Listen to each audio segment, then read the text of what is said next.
Alright, guys, there. Get started here shortly.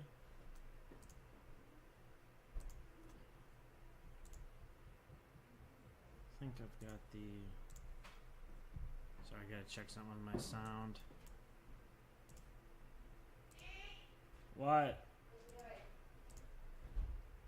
Just gonna go live for a little bit.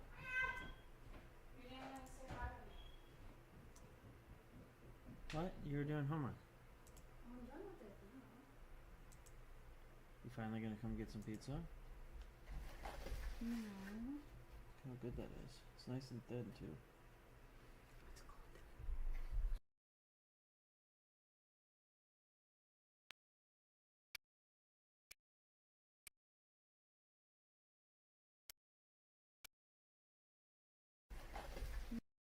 No. How good that is. It's nice and thin too. It's cold.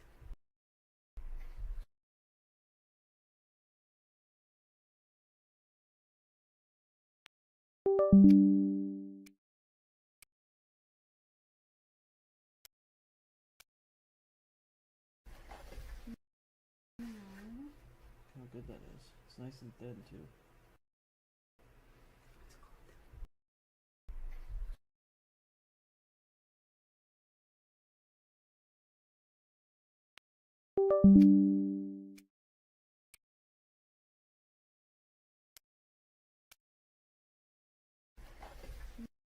No. How good that is. It's nice and thin too. It's cold.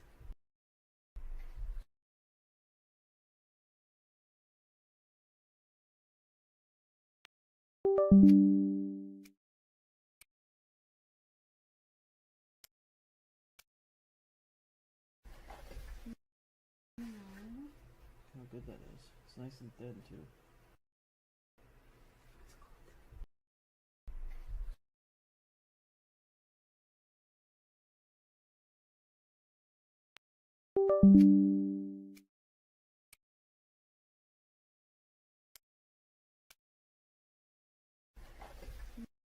No. How good that is. It's nice and thin too. It's cold.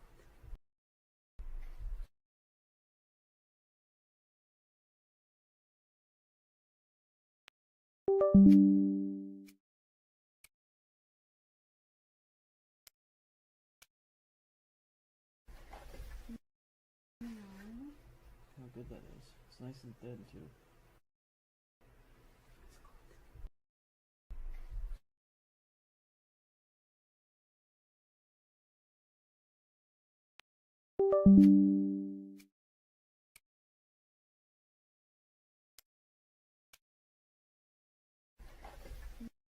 No. How good that is. It's nice and thin too. It's cold.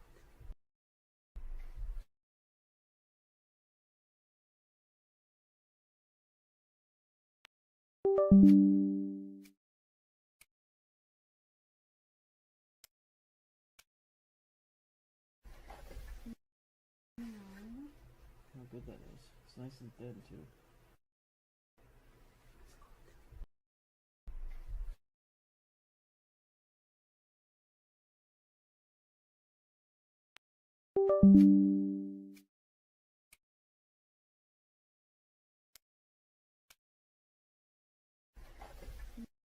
No. How good that is. It's nice and thin too. It's cold.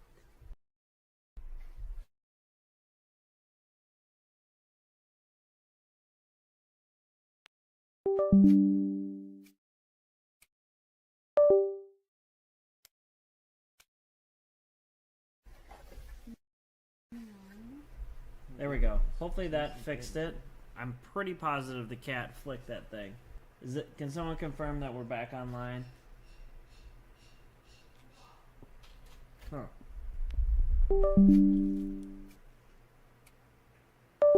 We should be good, yeah? Good. There we go. Hopefully that fixed it. I'm pretty positive the cat flicked that thing. Is it? Can someone confirm that we're back online?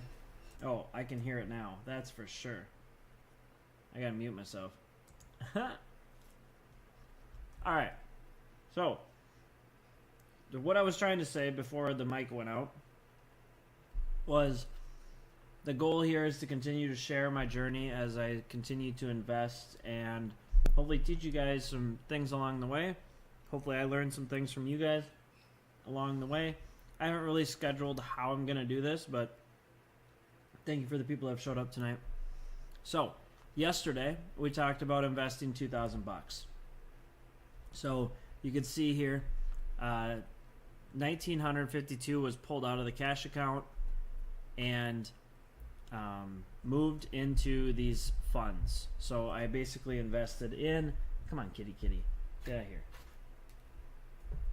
There you go. Invested in these different types of funds that we had talked about yesterday during the live. So, what does that all mean? Well, today made $2.44. So we're a winner. Winner, chicken dinner. And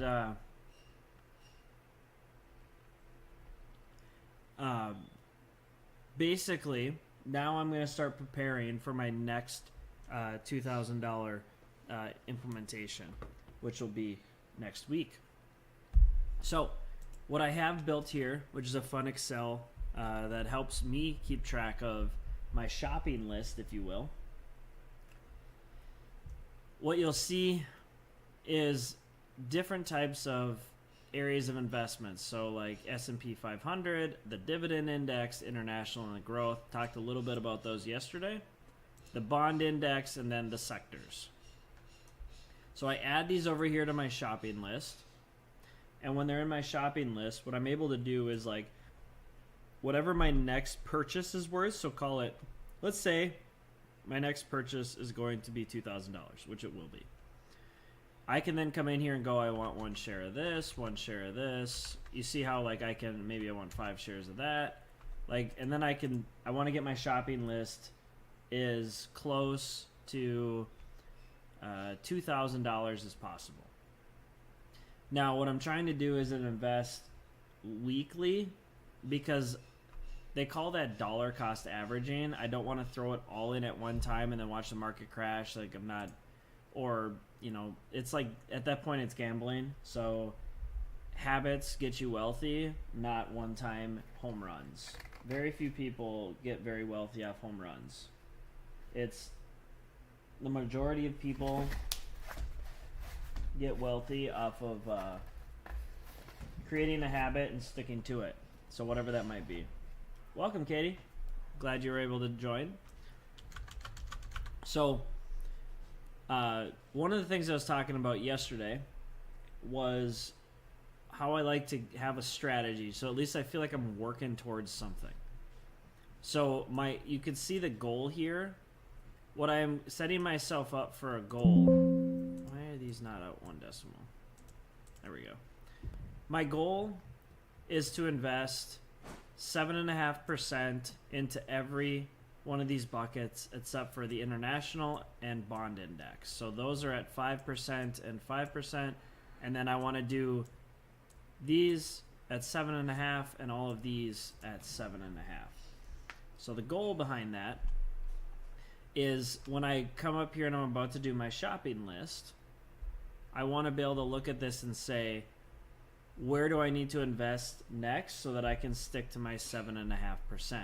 What this does is it self-diversifies myself so that I get a little mix of everything.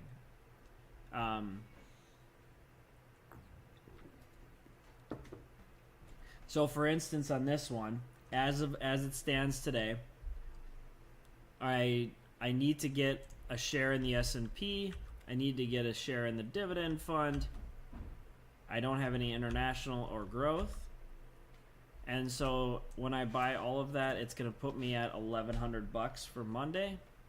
Then I can look down the list here and see where else things aren't going well. I need an industrial, so I need to add one to my industrial list. That'll put me at $1,400. And then it's kind of up in the air because I've got 600 on things that I could go after. So what I might pick here, we'll see. But one thing I do want to do is go look at some of these index funds. So like industrials. So that one is VIS. So you'll see how I've got all these tabs on the bottom.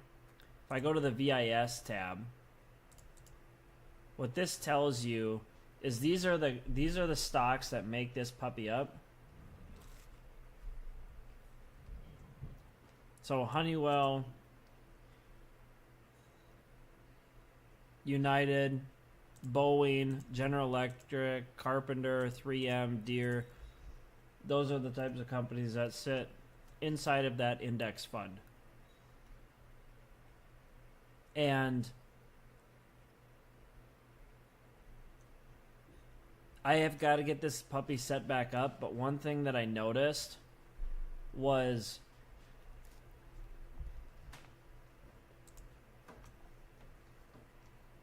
what I was trying to do with this was take a look at each stock and say, if I picked one stock versus the index, how much better or worse would I do in a situation? For those first-time investors, one thing that I will... Is it going to refresh? One thing I will notice or say is that it was very common that the index did very well relative to its kind of things underneath it. And in this instance, when I did this before, so this one's gray, so this one's worse. Worse.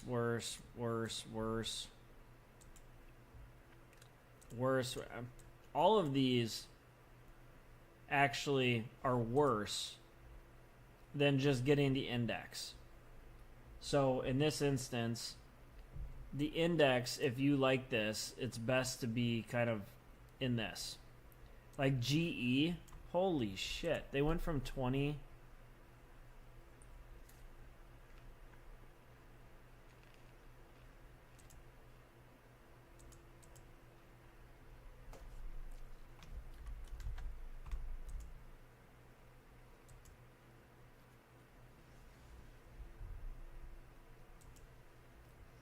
That's insane. Is that really what GE's at right now? So Excel has a feature that it can pull in. Let's do some research.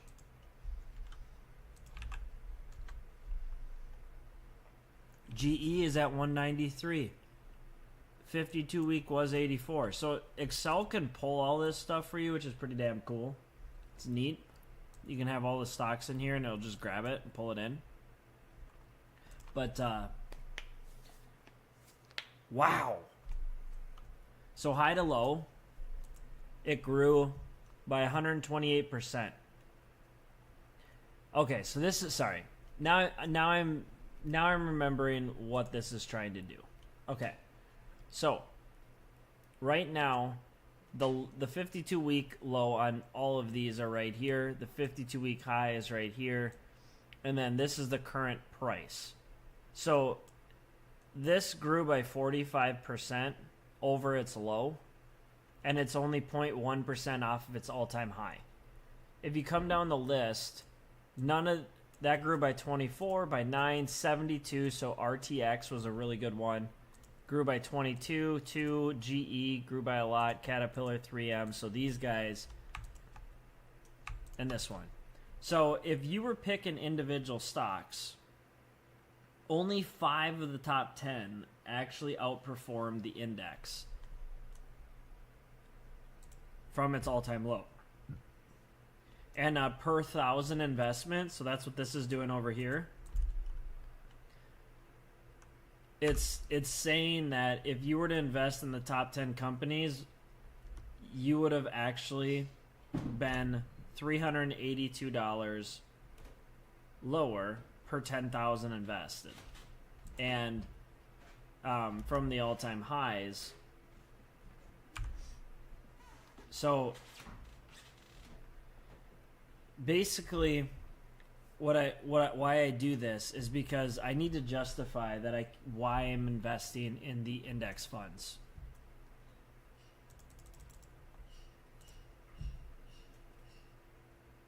And one thing I tried to do was when I did this modeling here, I did it per on 100,000.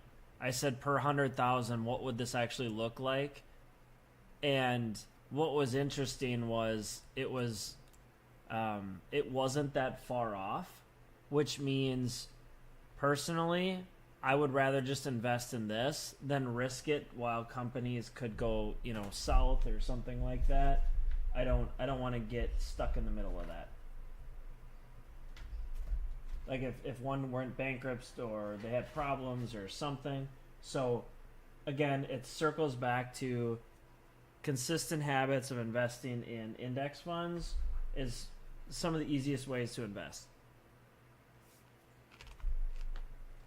All right. So if I come back to the front tab, the question is, what am I going to invest in for the remaining 600? I personally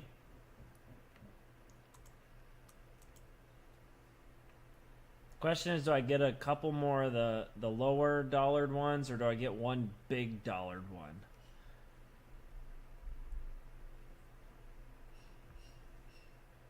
Because it's always a balancing act here. I'm trying to get this as close to zero as possible, and that's like where I'm playing this like roller coaster game with it.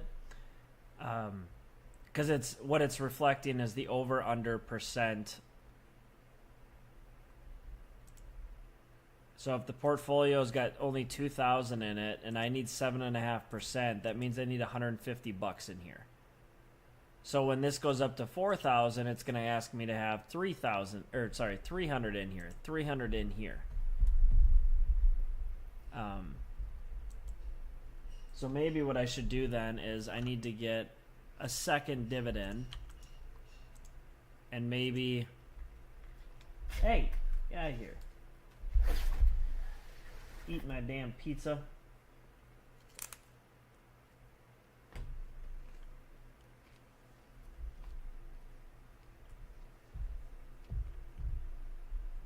Oh, and then I have the dividends over here on the left.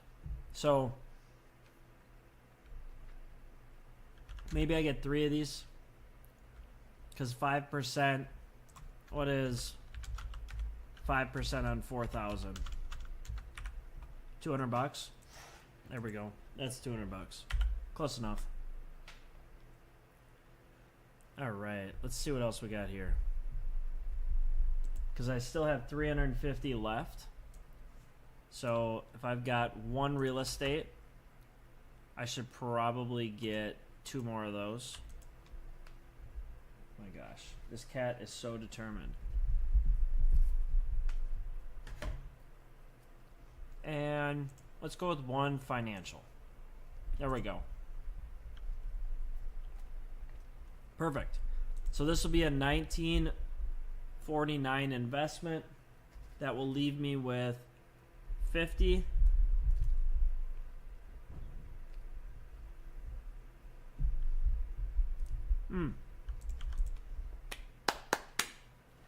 There we go. We got it figured out. This is going to be next week's shopping list. So we'll get 1 S&P 500 index, 2 dividend indexes, 3 international, 1 growth index, 1 bond, 1 financial, 1 industrial, and 2 real estate. That will be the plan. And with these shares, right now, I talked a little bit yesterday about my strategy to retire early and how I want to get there. One of the strategies is maxing out the 401k, maxing out HSA. And then the third vehicle that I do is basically try to get there through self-investments in multiple forms. So like number 1, having slots to be frank as a business. Number 2, having very low interest rate mortgage and property that is not expensive. 3, invest massively the cash flow difference. So the goal here is to maximize, double down on cash flow, and then The retirement goal is to be able to make 80,000 a year in dividend income. So right now, after that first 2,000 contribution, I am not even I'm not even tickling the retirement goal. It's going to take a hell of a lot more than that, but every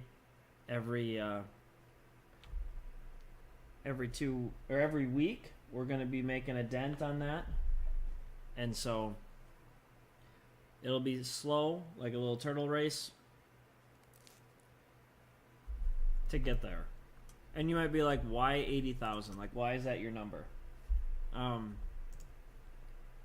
The reason is because 80,000 in dividend tax income. So if I go to like here and I go dividend tax income. No, down, buddy.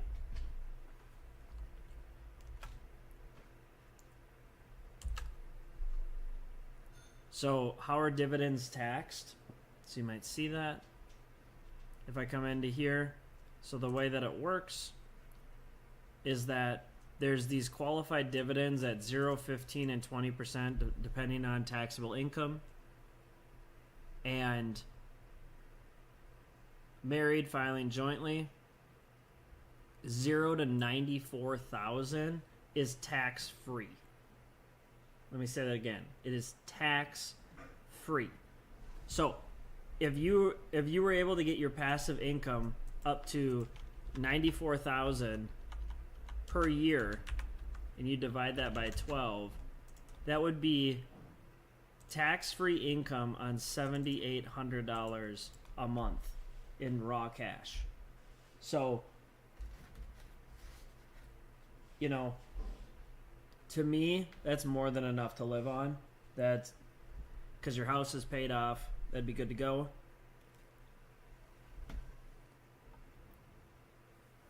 So that's where I'm treading towards. That's the goal. That's the idea. Now, my blend here is going to also create value. So by the time I actually get to the point of doing dividends at the level that I want them to be, there's a very good chance that I'm going to be way over the number, because I'm going to have a lot in these like growth and S&P 500 indexes, which their percents are just not. That's backwards. That's VUG.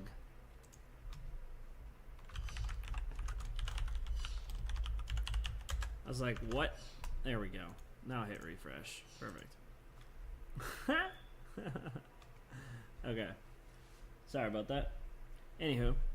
So, this is what I want to talk about tonight. If there's something you guys want to chat about, I'm open topic at this point.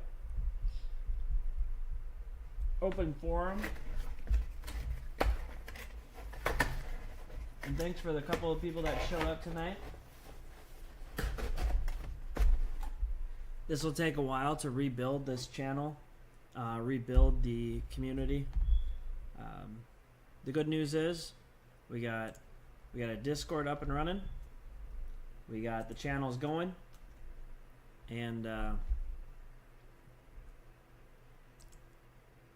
yeah.